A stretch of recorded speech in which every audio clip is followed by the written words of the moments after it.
Hi, welcome to Chapter 4 of Drug Society and Human Behavior in DAAC 1304, which is the nervous system.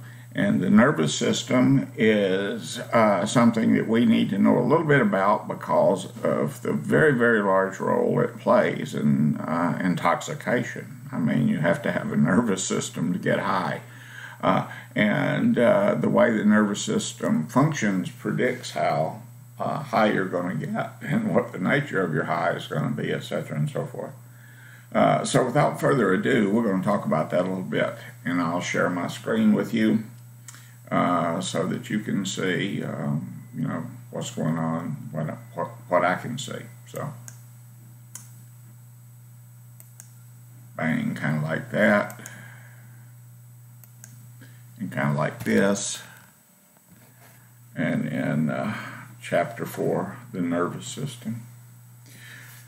What a piece of work is man, part of a passage that Hamlet speaks in Shakespeare's great work about the melancholy Dane. And what a piece of work we are indeed, especially when you get into brains and bodies and how they function.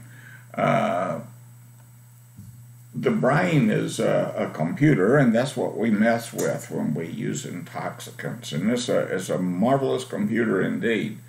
It operates on so many levels that, and we don't necessarily understand how that is, but I can give this lecture and still be aware of the temperature in the room, the light in the room,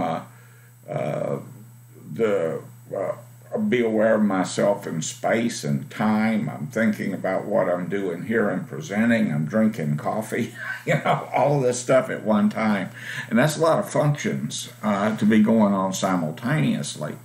And while all that's happening, I'm still digesting lunch, and the computer that's my brain is regulating my temperature and telling my heart to breathe and handling all the visceral functions that are going on.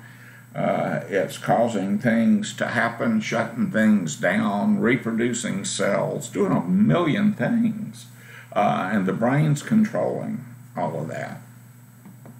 This is what we mess with when we get high, and it creates some problems for us. Today I'm going to talk primarily just about what's going on in the brain and the central nervous system and how that functions. Not so much about addiction, although the way this functions and the interactions of those external chemicals that we ingest recreationally to get high, and what happens in the body, what the normal processes in our body are certainly components of the phenomena of addiction, and we'll talk about that later. In the beginning, primordial soup versus the breath of life. And the Lord God formed a man of the dust of the ground and breathed into his nostrils the breath of life, and man became a living soul. Genesis 2:7. That picture, by the way, is on the Sistine Chapel in Italy and Rome. And that's Michelangelo's creation of Adam, and you can see God and his creation trying to connect, reaching toward one another there.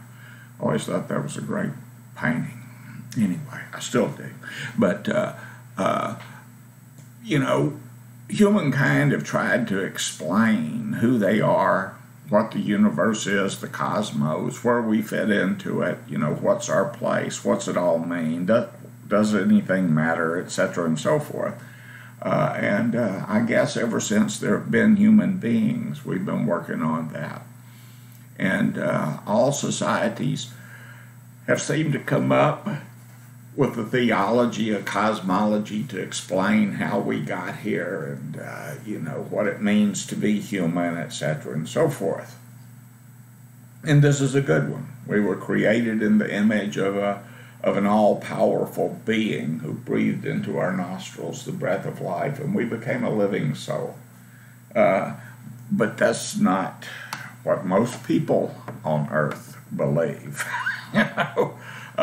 Other cultures, other cosmologies. Other cultures, other cosmologies. Other cultures, other deities. Other cultures, other theologies, etc. But all of them attempt to explain why we're here and what it means to be us. There are other explanations. Meanwhile, in the primordial soup, first of all, to think that there's a being out there that's all-powerful and created everything and that I'm the image of that being is a little intimidating. It's a little hard to believe, too. And so consequently, folks look elsewhere to explain how we got to be here. And the idea of evolution, of evolving from something else, is an equally difficult proposition. In the beginning, according to this idea, once upon a time, the Earth was a very toxic place to live. It had an ammonia atmosphere. The seas were toxic, all of this kind of good stuff. And it was dead, dead, dead. There was nothing living on the planet. There was just, this noxious atmosphere and these poisoned waters. I don't even know if they could be called waters, in that state. And then something happened. And this something that happened is the sticking point for all of it. Because here in this nasty, toxic wasteland that was at the time, what, a lightning bolt struck the water or something? I don't know. But suddenly there was life where there was no life. In other words, there was nothing living, and then suddenly there was something living. And that's a pretty outrageous proposition, too, because you usually can't get something from nothing. And you can't get life from no life. I mean, all Frankenstein movies notwithstanding, once something's dead, reanimating it again is pretty difficult. Or animating it in the first place if it does not exist. Okay. But we have this Petri dish. Boom, something starts growing in it. You have these unicellular creatures, these unicellular organisms existing and floating around in this liquid, this soup of life. And these creatures got together and banded together and became more complex organisms. They were sugars and things like that. And the first living life on Earth, according to this theory, was blue-green algae, or pond scum, if you will. And from this pond scum evolved everything else. These creatures became more complex and grouped together, became colonies of cells. And next thing you know, they became like this guy out here who looks like some kind of cross between a gar and a gator. Maybe a alligator gar. Not really. Looks kind of like him. Alligator gars, by the way, are ancient. They've been around for millions of years and haven't changed a lick. But so he crawls out on the bank very ambitiously, grows a brain, grows a beard, becomes a human. Yahoo! And humans strive for balance in their systems, and that balance is referred to as homeostasis. Homeostasis is a balance within a system and between systems within an organism. One of the balances that we have is between our internal and external environments. There are a number of things that happen to us that help us to regulate our environments and to keep that balance. To begin with, we crawled out of the primordial ooze. I'm not negating entirely that God breathed into our nostrils the breath of life, but for the sake of this conversation, I'm going with primordial ooze. And we came out of the seawater, and cellularly, we carry our seawater around with us once you know, begin to examine all of the components of the human body, we're mostly seawater. So we carry that environment around with us within ourselves, and we maintain our balance that way. Between systems, when I'm cold, I shiver. You know why I shiver? I knew you did. I shiver so that I'll be able to generate heat and warm up a little bit because I don't want to be cold. When I'm too hot, I sweat in order to cool off. When my stomach hurts and I'm cranky and getting, you know, and having all of these uncomfortable symptoms of being hungry, when I eat again, I get a payoff from my body, which is a feeling of satiation and well-being. So all of these mechanisms serve to keep me going and keep me alive and keep me healthy and keep me doing what I'm supposed to be doing. Pretty handy system, huh? We have a natural balance that we shoot for. Inside our bodies are the nervous systems, and the key nervous system is the central nervous system, which consists of the brain and the spinal cord, and all of the nerves that lead in and out of the brain and the spinal cord. And generally, what we're getting from those nerves and things are information from the environment around us. And consequently, that's the somatic nervous system. And we'll talk about that again in a little bit, because it's our senses. It's taking in information from the world around us, etc. The brain itself, this is in your book, by the way, this picture here. The brain itself is this little gray mass that exists inside our skull, spongy and actually kind of yucky looking when you get right down to it, but it's amazing. This particular organ, the cerebrum, the medial forebrain bundle, the midbrain, the medulla oblongata are all involved, you know, with, and the reticular activating system are all involved with intoxication. Actually, the whole brain's involved with intoxication. But the frontal lobes of the cerebrum, the frontal, prefrontal cortex in that area, are involved with higher functions, with creating the Sistine Chapel and writing the sonnets of the Portuguese, all of the intellectual pursuits and artistic pursuits that we have. It's also a center of reason. This is the first thing that we put to sleep when we get drunk, by the way, so that we're subject to doing anything. We don't have a governor there. The hypothalamus is involved with glandular activity in the body, as is the pituitary gland. And the pituitary is the master gland, and this too is affected by intoxication.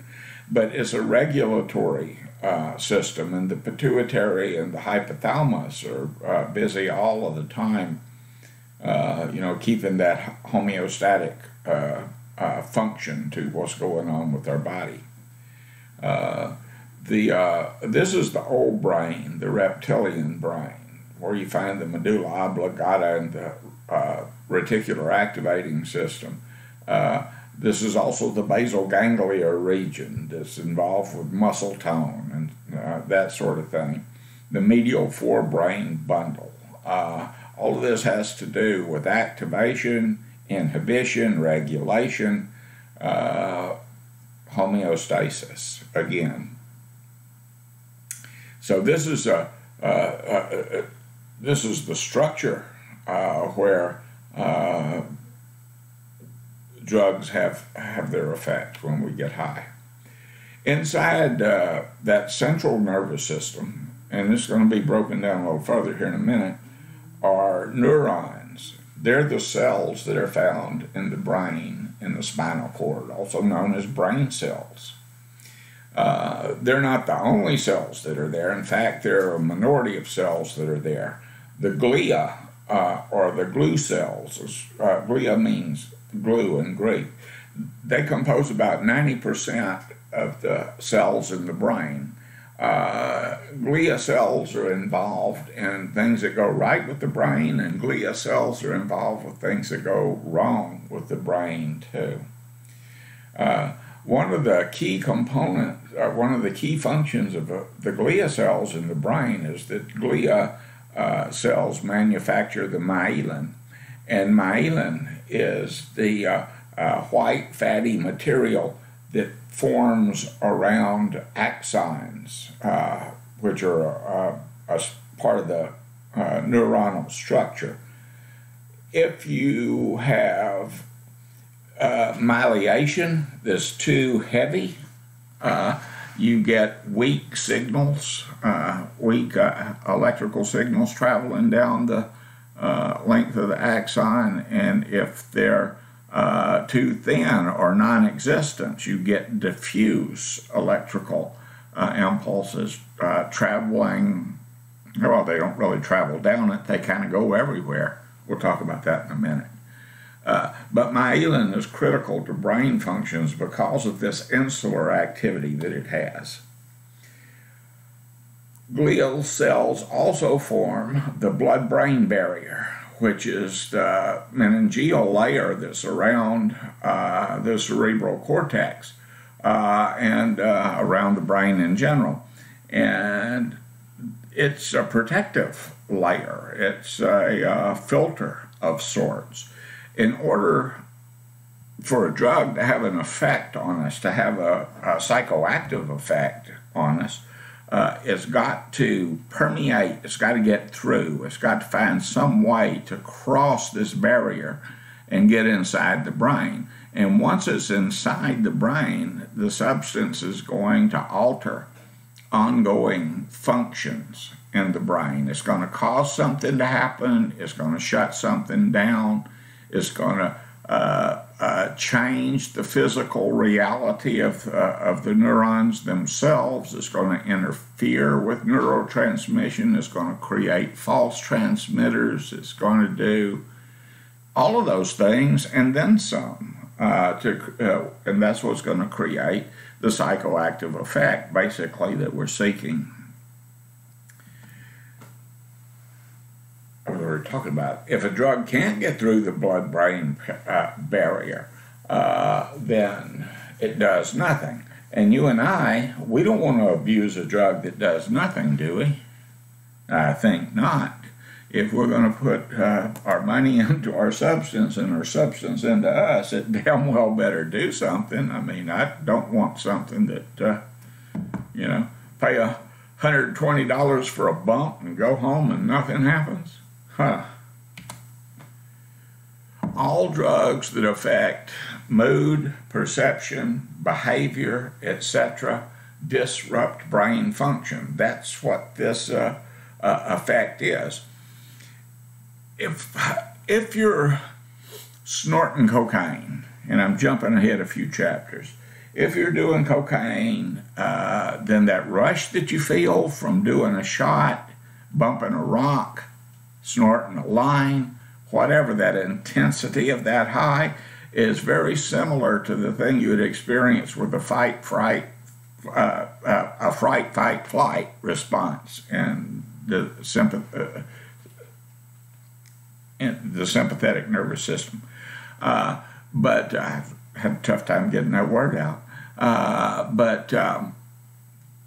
If I wanted to create that kind of intense response, physiological response, and without giving you a drug, I could put on my hockey mask and crank up my chainsaw and saw my way into your bedroom unannounced, like at 4 o'clock in the morning, sometime when you're fast asleep. What you would feel would be roughly akin to a cocaine high, a cocaine rush, except it wouldn't be fun. because you'd get all of the other responses that you get with cocaine except for this one, and this one is the important one. You wouldn't have the reward system being fired in the frontal lobes. You wouldn't get that. And that reward system, even though your body's in a physiological state of panic, just like you were in a life-threatening situation, you don't have the neurochemicals going off in there saying, wow, this is great, we need to do it some more, I like this, you know. So there are differences. And with that intensity of that high, and with the reward system telling you this is desirable, it's something we want to do again, that's a reinforcing action. And when these disruptive substances result in addiction because of that reinforcing action, this is referred to as hijacking the brain. The process involves all of the cells are specific, the cells in specific neural pathways. It involves neurotransmission itself, and neurotransmission is the communication between brain cells that causes things to happen for us in our bodies. It involves neurotransmitters. These are the messenger chemicals that are manufactured in the brain, stored in the brain, and have their activities in the brain. And then the substances that we put in that cross the blood-brain barrier, and the interactions and consequences of those interactions that they have. So it's a complex process. It's not something that's simply explained or simply understood. Be of good cheer. We're not going to turn you into neuro researchers, but you need to know a little bit about this. When you're under the influence of a drug that affects your mood, perception, behavior, it also affects your reasoning. People who are under the influence are incapable of making sound, reasonable decisions, rational decisions, because they're under the influence. They're also largely incapacitated in as much as they have slowed reaction times and all of this kind of good stuff. But if you're incapable of using good judgment and making good decisions, and you're really not sane at that particular time. So if, when we say you're crazy drunk, there's a lot more truth than fiction to that. People who are under the influence of various intoxicants are not sane for the period of time that they're under the influence. There are nervous systems within the nervous system. The central nervous system with the brain and the spinal cord is good, but it's subdivided.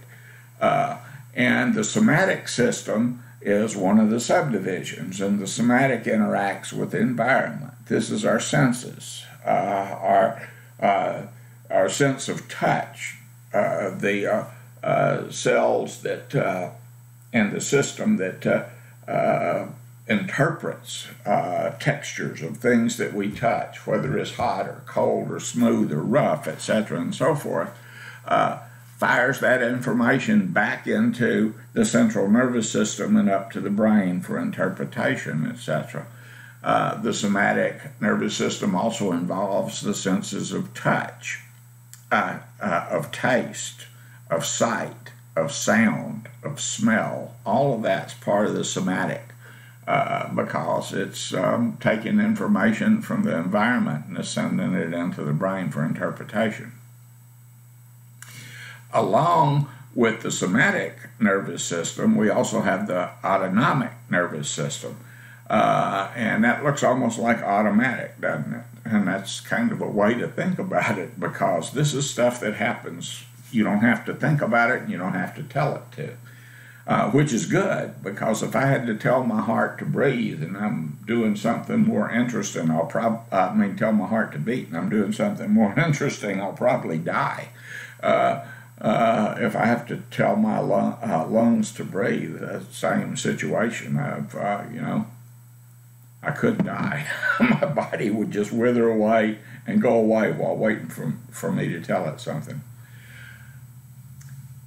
In the autonomic system, digestion, heartbeat, temperature, all of that is regulated without me having to will it, without my having to participate in it.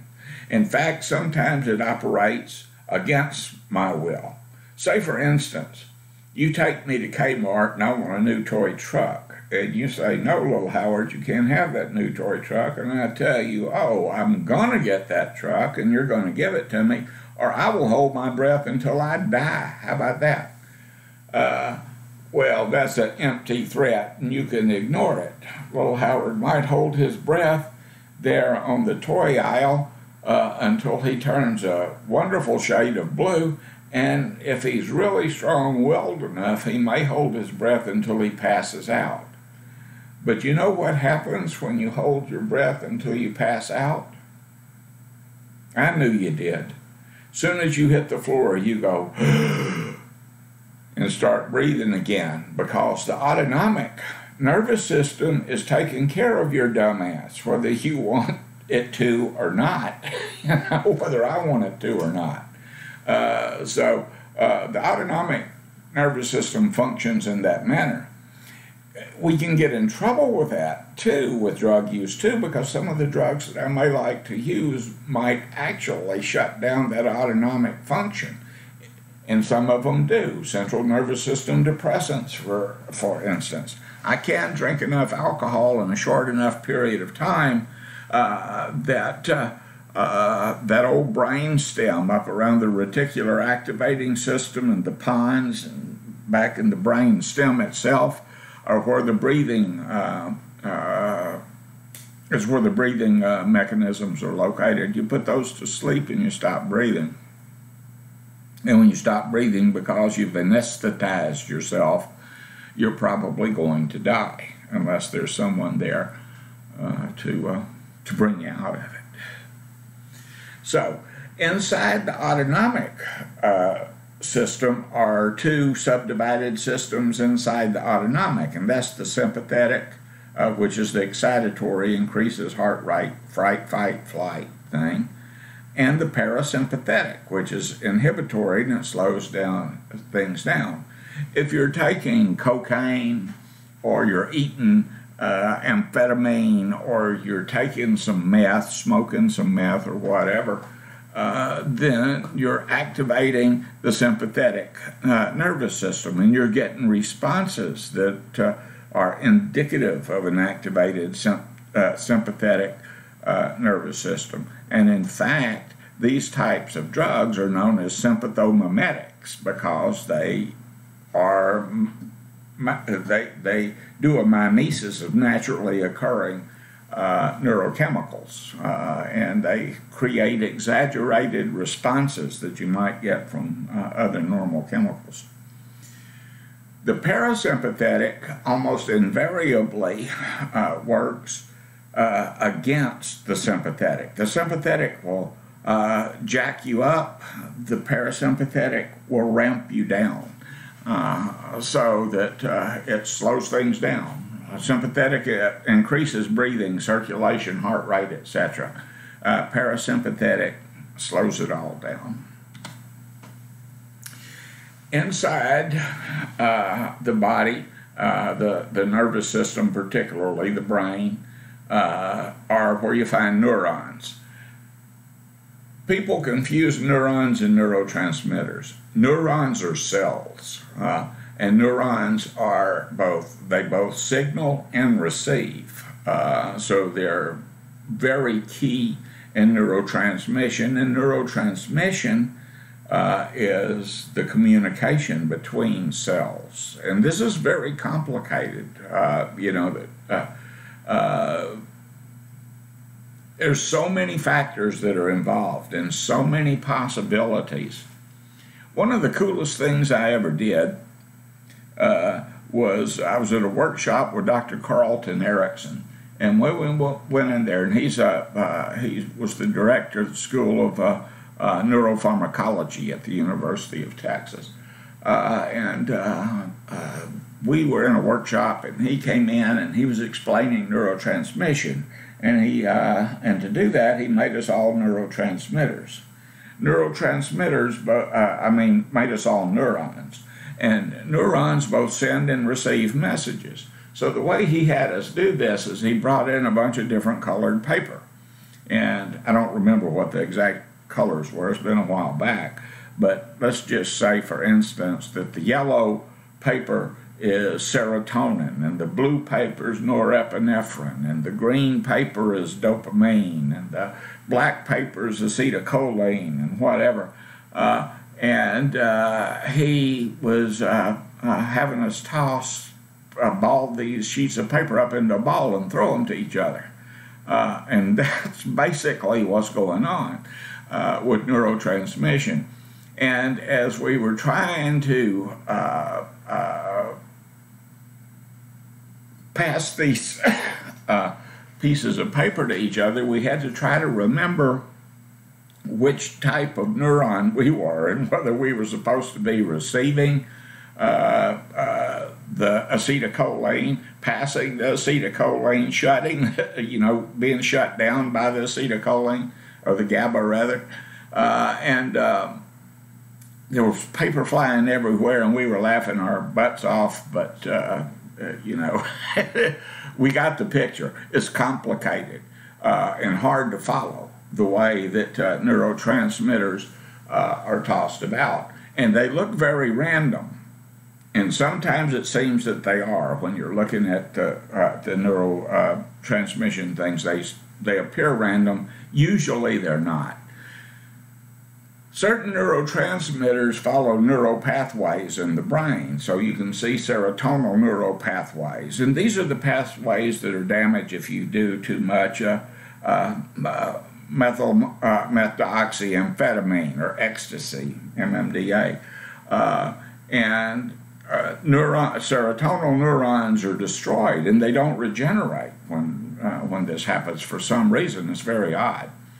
Most people who experience this kind of neuronal destruction in their brain, since we got gazillions of neurons up there, we go on without it being a problem. But some people, and again, this is about the individual once again, some people experience significant impairment from this type of effect that this particular drug has on the serotonal pathways.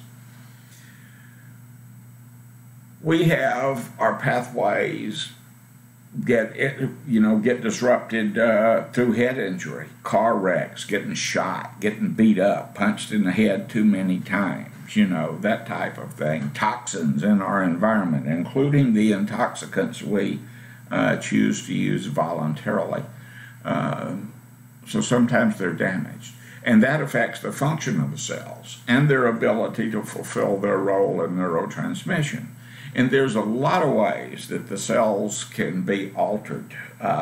And these alterations of cells in turn affect the way they're sensitive to certain neurochemicals and how well they will generate an action potential, which is the electrical spark that goes down the axon to create, to complete a neurotransmission. So there's all kinds of possibilities in there for what could possibly happen when you have damaged neurons. Some of the drugs that we take, we don't really understand entirely what they do to the brain. For instance, this is a neuron. This too is in your book. You've seen this already if you've read the chapter, which, by the way, you're supposed to have already. Here's the structure of the brain, of the brain cell, the neuron.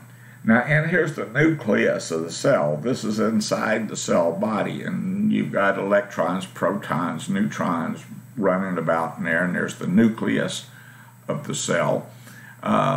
If you're an aficionado of marijuana, we have seen cells in the brain that in this area up here have delta 9 tetrahydroisocannabinol, or THC, that's embedded inside the nucleus of the cell, kind of like that little blue spot. So what does it do, Howard, when it's in there? I don't know. I've never got a real explanation of what happens there. But I also know that marijuana will change the sensitivity of this cell because it creates distortion in the space between it and other cells in the area that's called the synapse. And we'll talk about that in a little bit. So there are all kinds of things that can happen, not just chemically, but physically with these cells that will change the way you experience a high. Okay, we got our cell, and this is the cell body right here. And the cell body inside has that seawater environment that we were talking about that maintains that homeostatic mechanism.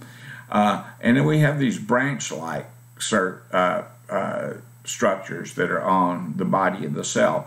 These branch-like tree limb-looking things are called dendrites. And dendrites are where you find the receptor sites, and these are sites that are located up in this area where neurochemicals bind. And neurochemicals bind in such a way that they create an electrical impulse in the cell body.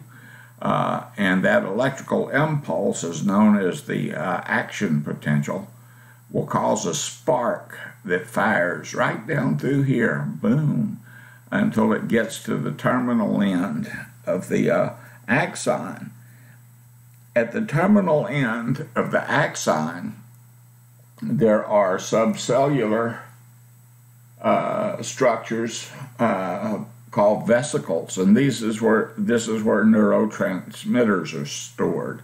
If the action potential is strong enough down at this end, they'll trigger a release of neurochemicals, which spill out into the small little 1/10,000th of an inch gap between these neurons, and they'll cross over to the neighboring cells, dendrites, and they will bind at receptor sites there, imperfectly, a lock and key mechanism, and they will cause an opening, a channel to be opened, and where there's an ion exchange, and that creates the spark between the positive and the negative charged particles inside and outside the cell, and that causes the transmission.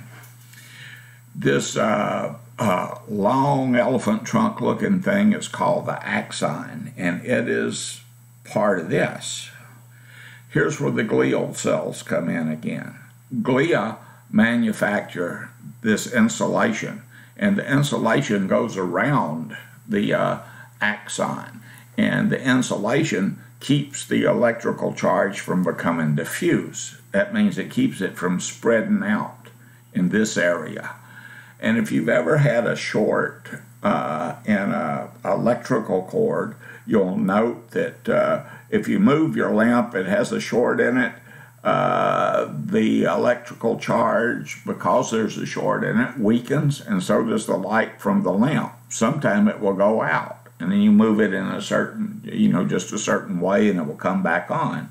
It may come back on suddenly bright, or it may weakly increase in light until it, reaches brightness again. And you also, if you're touching something that is grounding out on it, can shock the bejesus out of you. But the insulation keeps the electrical charge moving in a certain direction to complete what it's going to do. And you can see that the movement of the electrical impulse is down, away from the cell body and out towards the end where the vesicles are and the neurochemicals are stored. The nodes of Ranvier, right here, these little breaks in the insulation. The insulation, if it's one long solid piece, this isn't the same with welding leads and electrical cords and what have you. But with your neurons are a little different than that. The nodes of Ranvier serve to help speed up that electrical charge so that it moves faster because you have these little breaks in the insulation. It kind of gives it a jump kick and chases it down to the end, hopefully with sufficient force to cause something to happen. Action potentials are weird. Sometimes, you get a charge in here, a spark, but it's not strong enough to cause an electrical movement. Sometimes it's strong enough to cause an electrical movement, but it dissipates before it gets very far. Sometimes it's strong enough to cause an electrical movement that will go all the way down, but when it gets here, it's not strong enough to trigger a release of neurochemicals. Sometimes the signal that you get coming from the dendrites may be from GABA telling you to stop, telling this cell to stop. Don't do anything else. Sometimes you have neurochemicals that get up here that just block receptors. Now that doesn't make sense, does it? Well, think about this. You have natural opioids in your body, and these natural opioids are neuropeptides. They're known as endorphins. Endorphins are your body's natural pain fighters, so that if you get hurt or you're in pain or you're stressed out, these endorphins will make it better. You'll get a release of endorphins. They'll bind here on the cell bodies, and they will change the way these cells communicate. That will result in a sense of well-being for you, or an awareness of pain, but not being totally bothered by it or whatever. Endorphins, being opioids, they're there for a purpose. Now, you've got someone coming along who's putting opiates into their body, or semi-synthetic opioids or whatever, and heroin, for instance. You're shooting up with heroin and you shoot too much heroin. And now you've got heroin molecules occupying all of these endorphin receptors on the dendrites and firing the hell out of them. And what this is, in these specific neuropathways, what they're telling your body to do is shut down and stop breathing, which is a common way that you die with opioid overdose. You nod, you hit the floor, and you stop breathing. And if there's not someone there to help you out, to bring you back, to do something, then you die, right? So if you have opioids up here and they're firing and causing that to happen, and you're in a life-threatening situation, and one of my students comes along because they've gotten a naloxone rescue kit from my office in Baytown, they know what to do, and they go over there and they shoot this naloxone into the person's nose and stand back to see what happens. And what happens is naloxone gets in the bloodstream, it crosses the blood-brain barrier just like any other mood-altering substance would do, and it comes to these receptor sites. It gets into that synapse where all these heroin molecules are binding here, causing a person to stop breathing and die. The naloxone kicks them off their receptor sites and then sets on the receptor sites where they can't reoccupy it. The naloxone binds better at these receptor sites than the heroin molecules do. But the naloxone only serves to block those sites. It doesn't cause an action potential to happen in here that will shut down breathing. In fact, it does the opposite. It blocks that impulse so that you start breathing again. Cool, huh? So that's the way it works. Some things you need to know about a neurotransmitter or neurotransmission is that the spark that causes the activity in the cell and causes the neurotransmission at the terminal end of the axon, and we'll look at that again in a minute, is called the action potential. It may be strong enough to release neurochemicals. It may not be strong enough to release neurochemicals, but it still has an action potential, and that's the spark. Ion channels are where there's exchanges between sodium, potassium, that kind of things. Inside the nerve cell, the ions are generally negatively charged, and outside in the environment around the nerve cell, they're more positively charged. When there is a neurotransmission and the neurotransmitter locks onto a receptor site, it creates an opening from here to there, and the ions intermingle. And this intermingling of ions causes the spark that creates the action potential, which runs down the axon to create something. If there is no ion exchange in neurotransmission, then we got the resting potential, and the resting potential is where your cell is anytime there's not activity. Hyperpolarization exists on both sides of the cell, and that's what causes the spark when there is the neurotransmission. When you throw these two chemicals together and they say, spark. So here we go. This is the business end of that neuron. This is the action terminal. Up here, all the way back up that elephantine trunk, is that nucleus where the cell body is with the dendrites and the receptor sites on the dendrites and all that stuff. And this cell on this side of the neurotransmission is the presynaptic cell. This is the cell that's going to be sending the original transmission.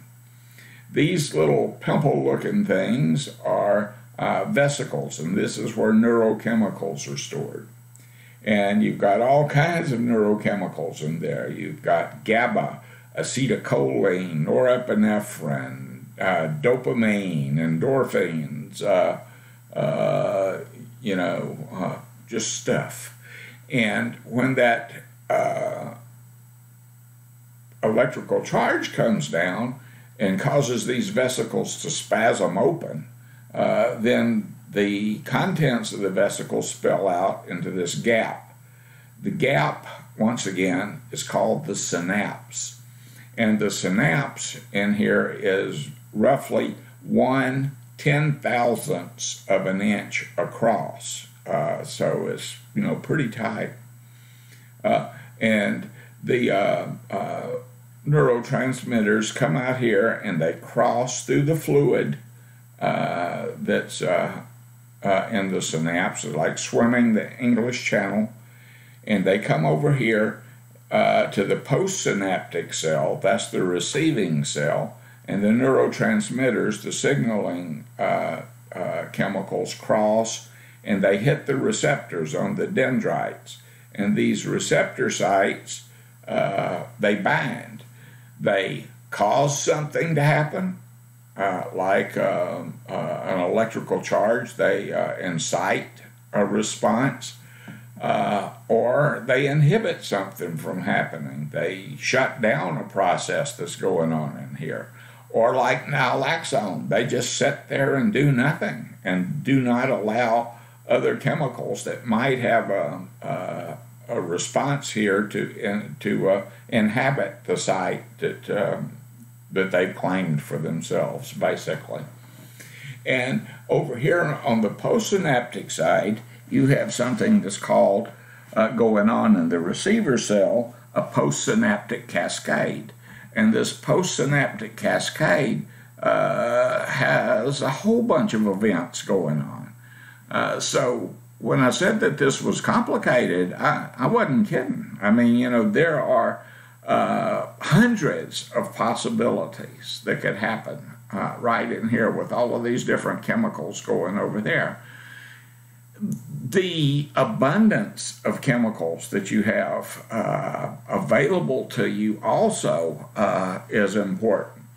Say if these chemicals, for instance, are dopamine, and they're crossing the synapse and binding at dopamine receptor sites, and these dopamine receptor sites are involved with arousal and feeling good and all that kind of good stuff.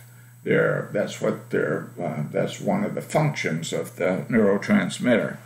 But let's say, for instance, you've been on a pretty heavy cocaine run for a week or so, and you've been smoking and shooting and snorting and just carrying on and having a swell time, except now you're tweaking a little bit because you're out of cocaine and money too, I might add, and you're feeling bad. Of course you are. What you have is a condition called anhedonia, which is the inability to feel good. And you have an inability to feel good because you don't have the neurochemicals with which to feel good. You've depleted them. During your cocaine run, you have burned up a huge supply of dopamine. And so you don't have the feel-good chemicals to cross the synapse and cause you to feel good. What will make you feel good is more cocaine. And you don't have any of that, so kind of a bummer, huh? If you have... When you're doing something, and you remember that the hypothalamus and the pituitary gland. Well, forget the hypothalamus. Let's just talk about the pituitary. The pituitary is your primary regulatory gland in this regard.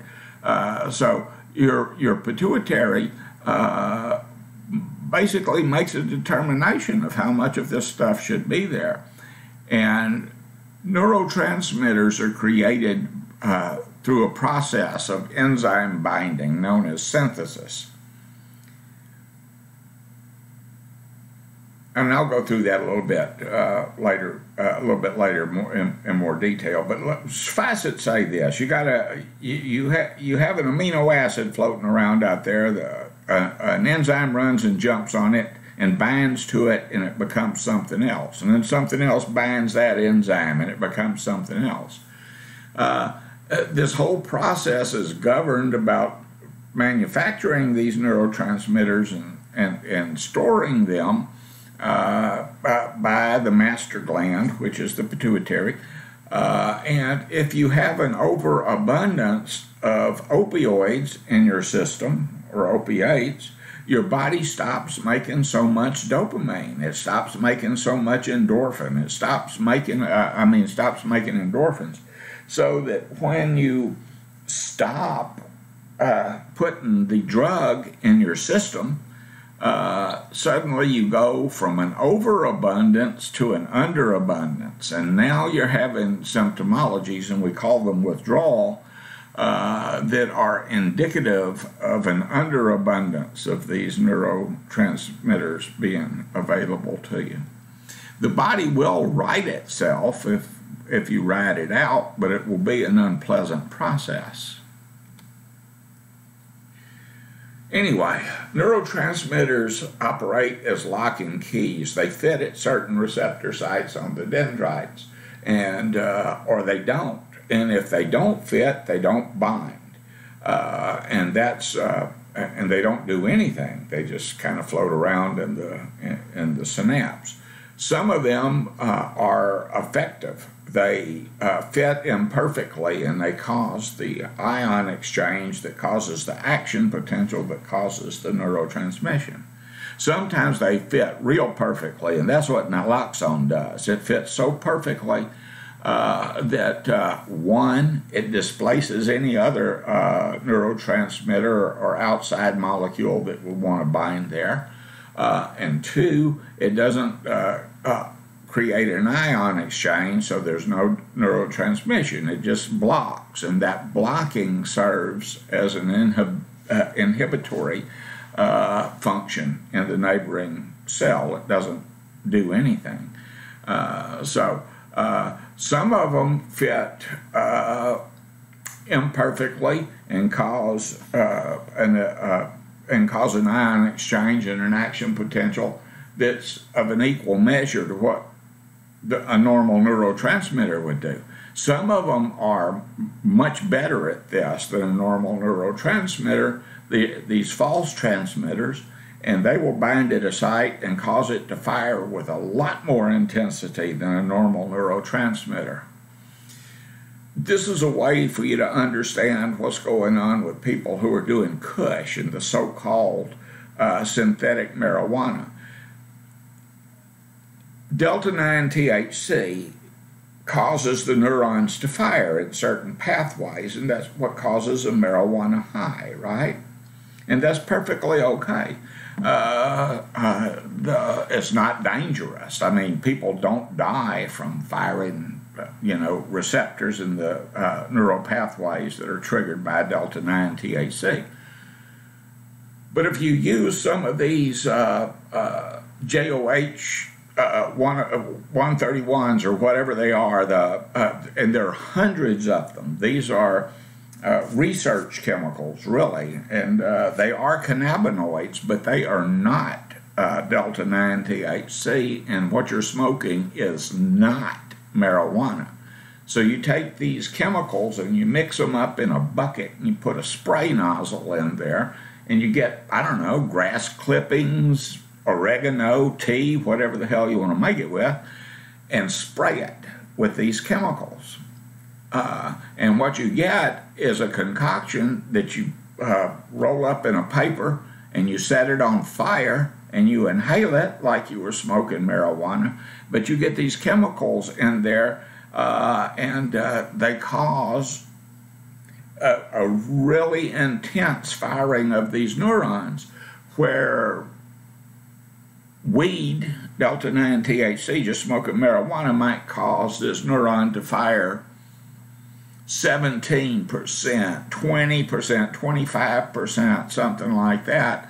You put this synthetic chemical in there, and it's causing it to fire 80, 85, 90, 95%. You get a real intensity to that high that's absolutely different from anything that marijuana has to offer. It can cause all kinds of situations to happen with you, including strokes. One young lady that came to the college and talked about her experience, and she was in her teens, I think she was 17 at the time, had around 18 or 19 strokes in one evening from smoking this stuff. So it's bad stuff. Anyway, I'll say this and move on. Anytime you synthesize something, you generally strengthen it. So if you have a synthetic anything, is stronger than the substance that it was synthesized from. You take opium that's taken from Papaver somniferum, the opium poppy, and you just take that opium and light it and smoke it. Can you overdose on it? Yes. Will you overdose on it? It's not all that likely. You can, and people do, but a newbie who's not done anything with it before might overdo it. But generally speaking, that's not a big risk. But when you extract morphine from that, it becomes a much stronger drug, and morphine is stronger and riskier to use because it has an intensity to it that the opium doesn't have. When you change the molecular structure of heroin in a laboratory, and you take morphine in a laboratory, and you add two acetyl groups to it, and it becomes diacetylmorphine, then it's even more intense. And when you extract it out to all these synthetics, such as alpha-methylfentanyl, you have a very dangerous and potent drug on the other end with a high risk for overdose. And the high risk of overdose is related to the intensity of the effect, and the intensity of the effect is related to the potency, the dosage of the drug, which is in turn related to how it affects neurons and how intense the neurotransmission is, and it's intense indeed. The life and death of a neurotransmitter. They're created from precursors. Precursors are amino acids, and we generally get these from our diets, and they're floating around in our bloodstreams all the time. And while they're floating around, we have enzymes in there that target them, and the enzyme will grab them and bind to them. And once they're bound by an enzyme, they change from something else. So an enzyme grabs L-dopa and binds it, and it turns it into dopamine. And then another enzyme grabs the dopamine and binds it and turns it into norepinephrine, along those lines. Once these neurochemicals are created in that process of synthesis, they're then stored in vesicles. And the vesicles are those little subcellular structures on the terminal end of the axon, where they just sit there waiting for an electrical impulse, which is called an action potential, to come along and trigger their release. When that action potential does come along and trigger that release, they're dumped into the synapse. And the synapse, as you remember, of course, is that 1/10,000th of an inch gap between neurons.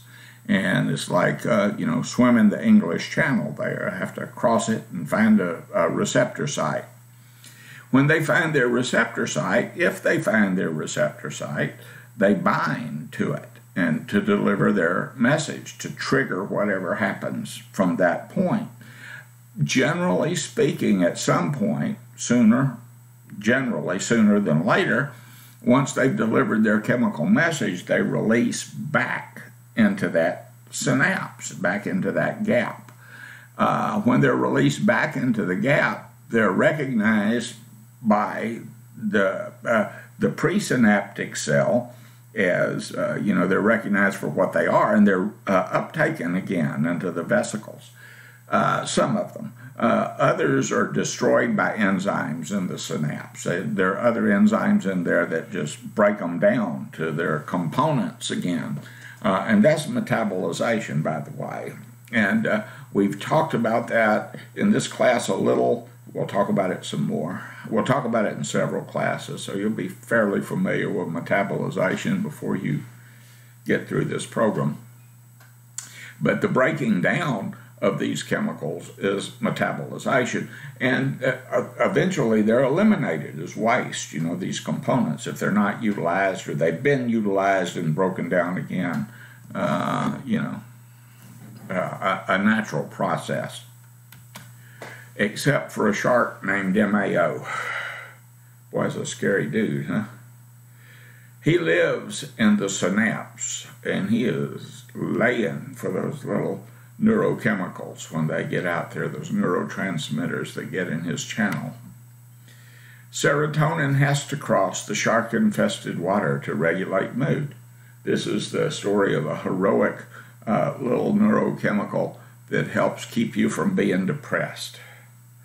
Monoamine oxidase, the shark, is an enzyme that breaks down serotonin, metabolizes it, deconstructs it, whatever you want to call it. Leads us to a little mathematical situation over here. If you have too much monoamine oxidase, that's the big shark in the channel, then that equals too little serotonin, because there's not enough serotonin to work because the shark keeps eating it. And that equals a depressed mood.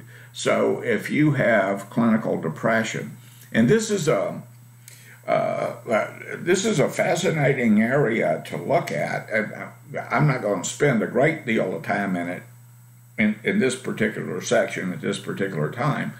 But the chemical balances and mood are, it's just fascinating.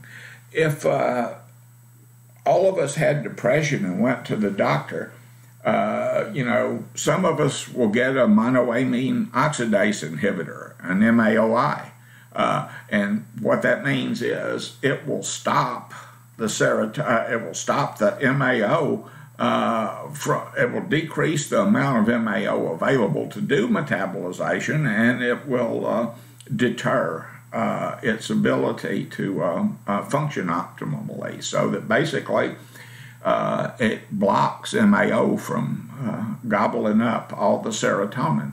And because all of the serotonin isn't being gobbled up, there's more of it available in the synapse to bind to receptor sites and to be reuptaken for later use, which will lead to an increased mood. So if you've got too much MAO, you have too little serotonin, and you have a depressed mood. If you have too much MAO and too little serotonin in a depressed mood, then you add the MAO inhibitor, the MAOI, you have increased serotonin, which equals increased mood. Wow, that did feel like a math lesson, didn't it? Made my head hurt right above my left eye. Anyway, if we go to see the doctor, he could give some of us a MAOI, and that will work for some of us with our depression, but that won't work with all of us because it's not always an issue of too much MAO. I might get a selective serotonin reuptake inhibitor, an SSRI like Prozac or Paxil. What that does is it blocks the uptake of serotonin once it's out in the synapse and binding. It keeps the presynaptic mechanism from sucking it back up and putting it in a vesicle. It makes it stay out there longer and bind longer and work longer. It's like being forced to do overtime, right? So it's out there doing more. So antidepressants work really by trying to increase or trying to reestablish, it's not really increase, trying to reestablish a homeostasis in the system to where the serotonin is available and effective long enough for you not to be depressed. Isn't that cool? Or you could just smoke some crack. And that would work for a few minutes, not forever, Okay, and after you're through with it, then you'll be more depressed than you were before you started. Neurotransmitters that are involved in intoxication and addiction include acetylcholine. That's involved, when you use alcohol it's available at nerve endings and muscle and that kind of thing. Gamma-aminobutyric acid is GABA. It shuts things down. Dopamine and norepinephrine are excitatory and feel-good neurotransmitters. Endorphins are the opioids, causes senses of feeling of well-being, relaxation, pain relief, etc. Serotonin's a mood regulatory neurotransmitter involved in satiation, sleep, a bunch of other things, and mood, of course, depression and etc. And lots of other neurochemicals are involved in this process too. And that's how drugs work mostly. And we'll talk about this some more as we go along. But the basic principle is still the same. There's, if you take a drug, it disrupts the way your body's functioning. It disrupts the way your brain cells talk to each other and what they do in specific pathways. And that shows up again, where we're concerned, with alterations in perceptions, mood, behaviors, etc., which is the problematic things for us. But what about addiction? In conclusion, psychoactive substances disrupt natural and ongoing neurochemical processes in the brain when they create these distortions in mood, perception, thought, emotions, etc. Complex biological processes inform the interaction of external chemicals with the internal processes of the body to create dependencies, thus hijacking the brain. And this is all neurochemical, this is all biological. It doesn't happen to everyone in the same way. So whatever else addiction may be, it's not a choice. It's an interaction between the substances, which are the agents, and the host, which are the people taking it. And these complex interactions create the phenomenon of substance use disorder.